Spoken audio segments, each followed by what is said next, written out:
Hi guys, in this video I'm gonna show you how to make Discord server on your mobile. So firstly open your Discord app and here you will see the icon for plus. So just we have to click there. Then here you have options, either you can go with template or you can just create your own. For the tutorial I'll just select create my own. Then here you have again two options, so I'll just going with for me and my friends. Then here you can just name your server. Let's suppose I name it LearnLite Express, and also here you can just upload the photo of your server as well. Once you do that, just click on create server here. Then here we just need to skip this, and yeah, we have made the server, but here you can just do some settings. Like here you have two categories. First is text channels and the second is voice channel, and by default we'll get separate channels in both of these categories.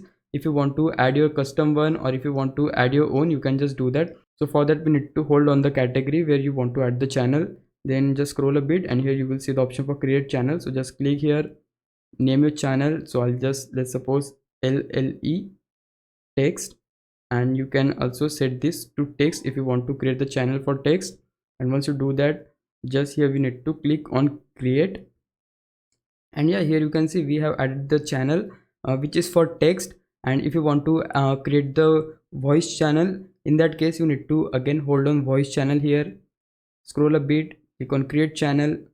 I'll name it LLE and voice. Okay, then just set it on voice here and just click on create. And yeah, that's how you can create channels. If you want to do some more extra things, you can just hold on your server, then click on more option here.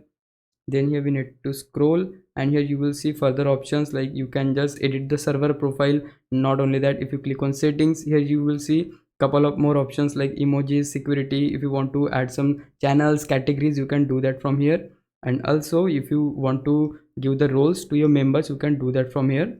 So couple of things are there, you can just explore by yourself, and as well as you can watch some videos from YouTube. Now yeah, that's it for this video. Now if you think I was a big help, can you please subscribe my YouTube channel? If you do, I would really appreciate it. But for now, thanks for watching. Bye bye.